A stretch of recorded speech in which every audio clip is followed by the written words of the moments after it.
मैं श्री अनीश कुमार पांडे को अध्यक्ष निर्वाचित घोषित करता हूँ। से ही हम सब सुविधाभोगी बने रहे तो वेतन के भी लाले पड़ने वाले हैं। खुशी का मान होता है, छुपा उस वेदना में ही अमर वरदान होता है। सृजन में चोट खाता है छेनी और हथौड़ी का, वही पाषाण मंदिर में कहीं भगवान होता है। अमर विचार आप सबका हार्दिक स्वागत करता है। गोंडा जनपद के शिक्षा क्षेत्र वजीरगंज के परिषदीय विद्यालय के शिक्षकों ने अपनी सरकार चुनी। इस दौरान प्राथमिक शिक्षक संघ के जिला अध्यक्ष विनय तिवारी ने शिक्षकों को अनुशासन का पाठ पढ़ाते हुए कर्तव्यों व दायित्वों का बोध कराया। उपस्थित शिक्षकों को संबोधित करते हुए उन्होंने कहा कि अनुशासन किसी भी संगठन की अमोघ शक्ति है। इससे जहां संघर्ष की प्रेरणा मिलती है, वहीं अनुशासित कार्यवृत्ति से सफलता का मार्ग सुगम होता है। उन्होंने कहा कि शिक्षक विपरीत परिस्थितियों में संघर्ष की अग्रणी भूमिका निभाता रहा है। आंदोलनों के जरिए शिक्षकों को अनेक सरकारी सुविधाएं भी मिली हैं। शिक्षकों का भी नैतिक दायित्व है कि संगठन के प्रति समर्पित सहयोगी बने। उन्होंने सभी शिक्षकों को 10 अगस्त को दिल्ली के रामलीला मैदान में पुरानी पेंशन के लिए आयोजित अखिल भारतीय प्रदर्शन में शामिल होने का आह्वान किया। इसके पूर्व चुनाव पर्यवेक्षक बलवंत सिंह व चुनाव अधिकारी संदीप त्रिपाठी की उपस्थिति में संघ के ब्लॉक स्तरीय पदाधिकारियों की जंबो कमेटी का निर्विरोध निर्वाचन संपन्न हुआ, जिसमें अवनीश पांडे ब्लॉक अध्यक्ष, आनंद देव सिंह मंत्री, प्रदीप शुक्ल कोषाध्यक्ष, कन्हैयालाल मौर्य वरिष्ठ उपाध्यक्ष के रूप में निर्विरोध निर्वाचित हुए। पर्यवेक्षक बलवंत सिंह ने उनके निर्वाचन की घोषणा की। उन्होंने उपाध्यक्ष पद हेतु सुरेंद्र प्रताप सिंह, राजेश तिवारी, अजय कुमार, मनोज प्रताप, दिनेश चौधरी, राधे श्याम तिवारी व चंद्रभान मौर्य, संगठन मंत्री के लिए विमल यादव, शैलेंद्र पांडे, मनीष सिंह, संजय कुमार विश्वकर्मा, सुमन मौर्य, सुरेंद्र यादव, संयुक्त मंत्री के लिए प्रदीप सिंह, महिला उपाध्यक्ष अर्चना त्रिपाठी, महिला संगठन मंत्री दीप्ति त्रिपाठी व रिया सिंह, प्रचार मंत्री राजू गुप्ता, अमिता यादव, ऑडिटर रितेश सिंह, लेखाकार शिव कुमार पांडे, मीडिया प्रभारी अजय यादव तथा प्रचार मंत्री विनोद कुमार तथा अवधेश यादव को निर्वाचित घोषित किया। निर्वाचित पदाधिकारियों ने उपस्थित शिक्षकों का आभार जताया तथा शिक्षकों की समस्या निस्तारण में अग्रणी भूमिका निभाने का आश्वासन दिया। कार्यक्रम की अध्यक्षता सेवानिवृत्त शिक्षक संघ के ब्लॉक अध्यक्ष शत्रुघ्न सिंह ने की। शिक्षकों ने उन्हें माल्यार्पण कर उनका स्वागत किया। शैक्षिक गोष्ठी में डॉक्टर अखिलेश शुक्ल, उमाशंकर सिंह ने भी शिक्षकों को अनुशासन का पाठ पढ़ाया। इस मौके पर अवधेश त्रिपाठी, राकेश पांडे, मनोज शर्मा, सुशील मिश्र, प्रदीप सिंह, अमर बहादुर सिंह, नंद कुमार मिश्र, राम प्रकाश द्विवेदी, राजकुमार आदि उपस्थित रहे। कार्यक्रम का संचालन राज्य पुरस्कार शिक्षक राजेश प्रताप सिंह ने प्रखरता व दृढ़ता से किया। अमर विचार ब्यूरो। जहां एक ही नहीं, अभी हाल के वर्षों में 3 शिक्षक साथियों ने लगातार राज्य स्तर के पुरस्कार प्राप्त किए हैं। सिर्फ वही नहीं, पूरा विकास खंड बधाई का पात्र है। कहीं न कहीं आप लोगों के बीच जो बेहतर कार्य करने की हो रहा है, उस नाते से ये विकास खंड शैक्षिक रूप से बहुत बेहतर स्थिति में है और अपनी अलग पहचान बना रहा है। आपकी इन उपलब्धियों के लिए सबसे पहले मैं वजीरगंज विकासखंड के समस्त शिक्षकों का बहुत बहुत स्वागत और वंदन करता हूं। तत्पश्चात मैं एक ऐसी शख्सियत को नमन करता हूं जो आज हमारे बीच में तो नहीं है, लेकिन वो हमारे ऐसे सहयोगी थे जो इस कारवां को लेकर के आगे बढ़े थे। स्वर्गीय सूर्यमणि पांडे जी, जिन्होंने इस विकास खंड में शिक्षक संगठन के लिए बहुत ही बेहतर काम करने का प्रयास किया। आज आप लोगों के बीच ये जो उत्साह और विश्वास दिखाई दे रहा है, ये उन्हीं की देन है। उन्होंने जो अपने कार्य से आप लोगों के बीच में विश्वास बनाया था, ये देख के वो हमारे बीच में नहीं है, लेकिन जहां भी होंगे वो हम लोगों को देखकर निश्चित तौर से ये संतुष्टि महसूस करते होंगे कि जिस कारवां को लेकर के हम लोग आगे बढ़े थे, आप लोग उसको आगे बढ़ा रहे हैं, कभी पीछे नहीं होने दिया। तत्पश्चात जिला अध्यक्ष बड़े भाई विनय तिवारी जी, जिला मंत्री उमाशंकर सिंह जी, वरिष्ठ उपाध्यक्ष अवधेश त्रिपाठी जी, कोषाध्यक्ष डॉक्टर अखिलेश शुक्ला जी एवं इस विकास खंड के समस्त वरिष्ठ गुरुजन, पुरस्कार प्राप्त गुरुजन, समस्त सहयोगी संगठनों के पदाधिकारीगण, आप सभी का, मीडिया के बंधु, आप सभी का बहुत बहुत स्वागत एवं वंदन है। आज चूंकि हमारे यहाँ ऑडिट थी, इस नाते से हमको आने में विलम्ब हुआ, उसके लिए खेद है। लेकिन यहाँ पे हमारे सहयोगी द्वारा लगातार ये सूचना दी जा रही थी कि आप लोग दोपहर 12 बजे से इस निर्वाचन प्रक्रिया का हिस्सा है और पूरे मनोयोग से अपने कुशल नेतृत्व के चयन के लिए यहाँ पर एकत्रित हैं। आप लोगों के विचारों को सुन के, आपसे राय लेकर के आपके पदाधिकारियों का चयन हो रहा है। 1 से 1.5 घंटे तक नामांकन की प्रक्रिया चली। पूर्ण स्वतंत्रता के साथ सभी शिक्षकों को, शिक्षिकाओं को समान रूप से प्रतिभाग करने का अवसर मिला। ये संघ की लोकतांत्रिक व्यवस्था को दर्शाता है कि किसी भी संगठन की लोकतांत्रिक प्रक्रिया क्या होनी चाहिए।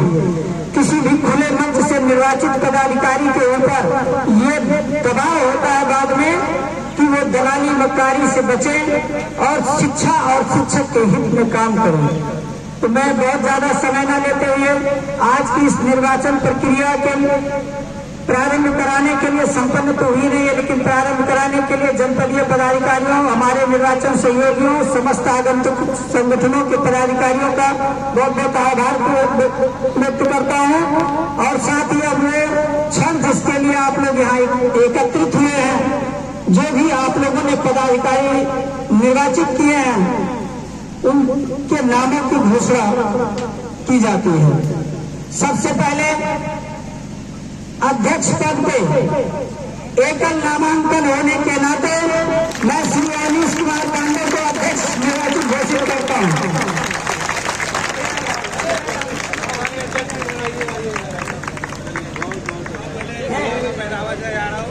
अमर पांडे के अध्यक्ष पद पे उनको निर्वाचित घोषित करते हुए इसी क्रम में वरिष्ठ उपाध्यक्ष पद पर श्री कन्हैयालाल मौर्य जी को निर्वाचित घोषित किया जाता है।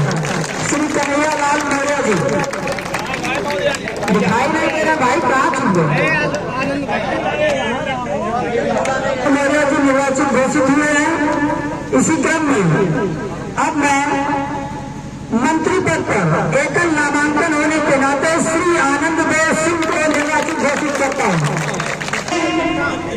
जिनका उत्तर प्रदेशीय प्राथमिक शिक्षक संघ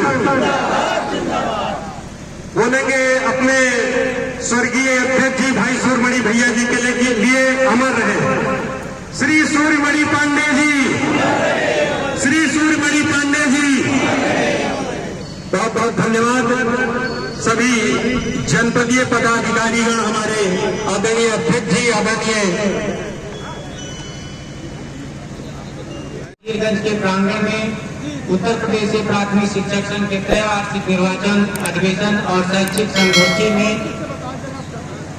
आज की अध्यक्षता कर रहे श्री शत्रुघ्न सिंह बाबू साहब, जिनका हम बहुत ही हार्दिक स्वागत, अभिनंदन और वंदन करते हैं।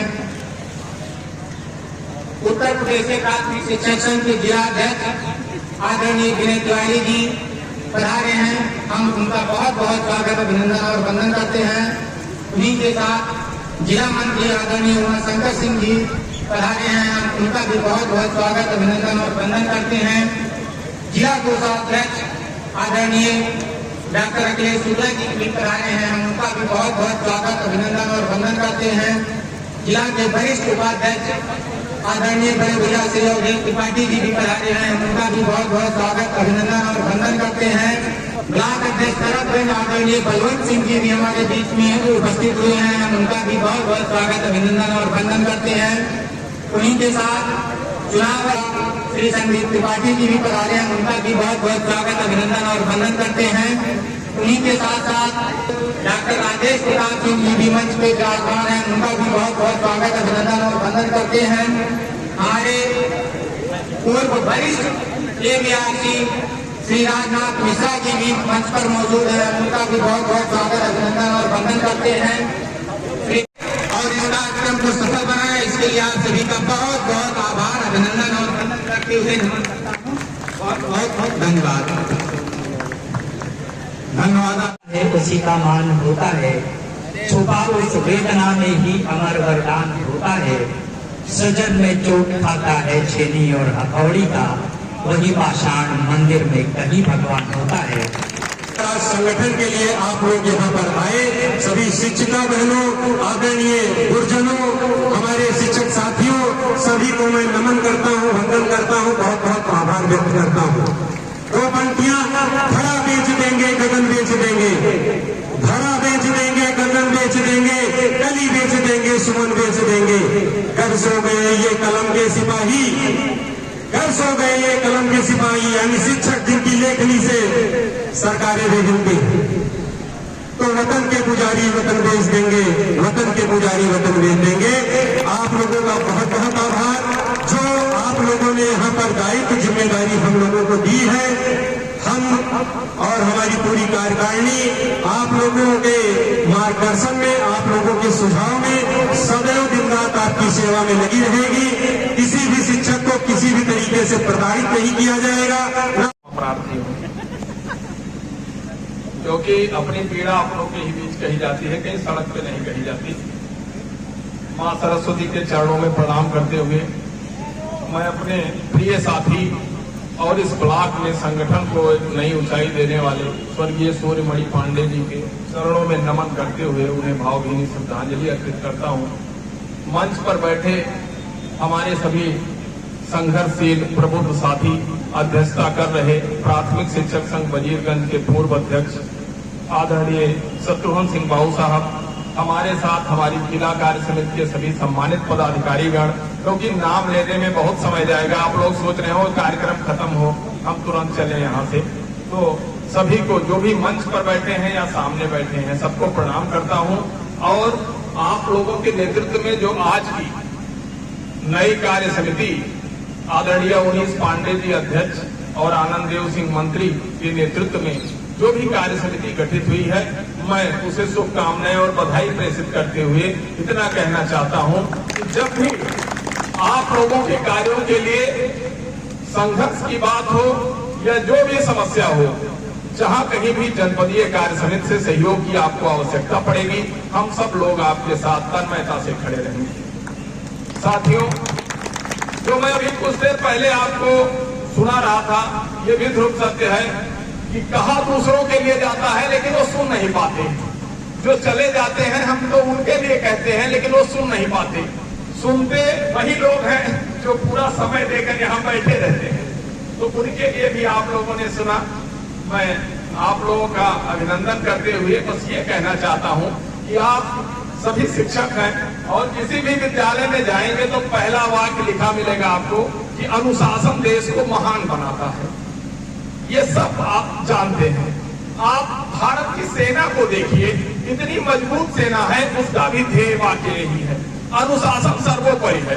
और जहां अनुशासन नहीं होता वहां न कोई घर चलेगा, न संगठन चलेगा, न संस्था चलेगी, न विद्यालय चलेगा, कुछ भी नहीं चलेगा। मैं अनुशासन का एक उदाहरण देने के लिए पूर्व में जाना चाहूंगा, क्योंकि अभी वर्तमान की तो कोई बात कर ही नहीं सकता हूं। मैं आप लोगों से ही पूछूं कि कोई आंदोलन आप लोगों ने अभी तक किया है? इतनी सेवा में एक दिन जाके लखनऊ धरना दे देना, दिल्ली धरना दे देना, गोंडा धरना दे देना, ये मैं आंदोलन नहीं मानता। मैं पूछना चाहता हूं, आंदोलन में उसको कहना चाहता हूं कि जब बाबू शत्रुघ्न सिंह जी सेवा में थे और 5वें वेतन आयोग में उत्तर प्रदेश की सरकार ने 167 शिक्षकों को नौकरी से बाहर निकालकर सड़कों पर कर दिया था, उसे मैं आंदोलन कहता हूं। आंदोलन में उसे कहता हूं जब हमारे शिक्षकों पर वीर बहादुर सिंह मुख्यमंत्री ने घोड़े दौड़ाने का काम किया था, तमाम शिक्षक शहीद हो गए थे। आंदोलन में उसे कहता हूं। और इन शिक्षकों का संघर्ष मैं उसे कहता हूं कि जब 1972 के पहले ये बेसिक शिक्षा जिला पंचायतों की दास्ता में चकड़ी हुई थी और 6-6, 8-8 महीने शिक्षक वेतन नहीं पाते थे, मैं संघर्ष उसको कहता हूं कि आज 1-1 लाख 50-50 हजार वेतन पाने वाले शिक्षक जो अपने संगठन के लिए 1 घंटे इस कुर्सी पर, सोफा पर, छाया में पंखा लगा के नहीं बैठ सकते, इनसे मैं क्या संघर्ष की उम्मीद करूं? ऐसे बीएड किए, तमाम उच्च डिग्रियां लेकर के ऐसे ही आप बेसिक शिक्षा में नहीं आए। जब हमारे पुरोधाओं ने लड़ करके हमें 5वां वेतन आयोग दिलाया और उत्तर प्रदेश के शिक्षक को केंद्र के समान सर्वश्रेष्ठ बनाया, उनके समान वेतन दिलाया, तो उत्तर प्रदेश राज्य नहीं है इस देश में। और राज्यों में देख लो, अखिल भारतीय संगठनों में जब हम लोग जाते हैं तो देखते हैं कि और राज्यों के शिक्षक ये कहने में गुरेज नहीं कि उत्तर प्रदेश के जो मृतक आश्रित शिक्षणेतर कर्मचारी बैठे हैं, जितने वेतनमान से इनकी शुरुआत यहाँ पर होती है, उससे कम वेतन में अन्य राज्यों के शिक्षक अपनी नौकरी शुरू करते हैं। आप उस संगठन के नेतृत्व में आंदोलन कर रहे हैं, लड़ रहे हैं, काम कर रहे हैं, उसके बाद भी आप पे अनुशासन नहीं आया। जिस मनोज तिवारी ने बेगम हजरत महल पार्क में 1.5 से 2 लाख की भीड़ इकट्ठा कर दी और विधानसभा का घेराव किया, और रास्ते में पड़ने वाले एक भी ठेले वाले का एक भी फल, एक भी कहीं कुछ ऐसा नहीं हुआ जिससे प्राथमिक शिक्षक संघ पे दाग लग सके। अगर मैं झूठ बोल रहा हूँ तो बाबू साहब बैठे हैं, मैं तो उस समय अपने विद्यार्थी जीवन की बात बता रहा हूँ। हमारे सामने तमाम वरिष्ठ गुरुजन बैठे हैं, इन लोगों ने उन आंदोलनों को देखा है जब बेगम हजरत महल पार्क में भारी बारिश होने लगी और मनोज तिवारी प्रदेश अध्यक्ष हुआ करते थे, उनका निर्देश हुआ कि कोई शिक्षक छाता नहीं तानेगा। आज सरकार को हमें अपनी शक्ति दिखानी है और सारे शिक्षकों ने अपने छाते बंद कर दिए। बहुत आंदोलन की कल्पना के आपसे कर सकता हूँ। मैं पूछना चाहता हूँ कि आज जब सारे संसाधन संगठन के अध्यक्ष मंत्री जुटा देते हैं, आपको आके सिर्फ बैठ जाना पड़ता है। वो समय था बाबू साहब जब लखनऊ आप लोग जाते थे, रहने की व्यवस्था नहीं होती थी, खाने की व्यवस्था नहीं होती थी, तब आप जो धोती पहन के जाते थे रात को स्टेशन पर या शिक्षक भवन में, उसी को ओढ़ के काम चला लिया करते थे।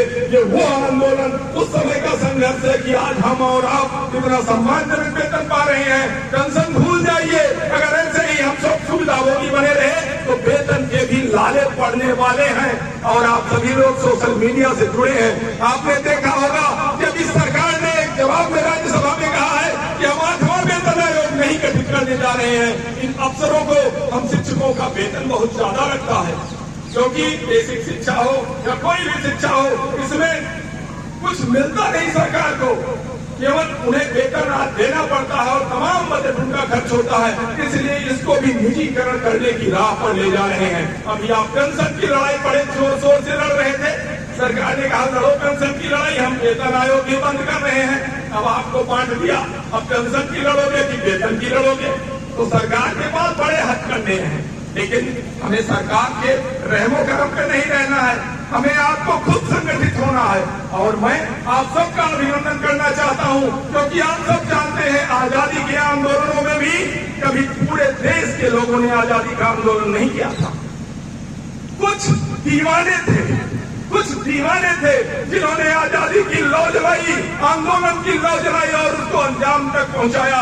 आज यहाँ इस मंच पर और मंच के सामने बैठे हुए इन लोगों को मैं उन्हीं दीवानों की श्रेणी में रखना चाहता हूँ जो अपने संगठन के लिए कुछ दिक्कत गुजरने के लिए यहाँ पर बैठे हैं और जो चले गए हैं, उन तक ये संदेश पहुँचा दीजिएगा कि संगठन अब भी आपका आह्वान करता है, सुधर जाइए।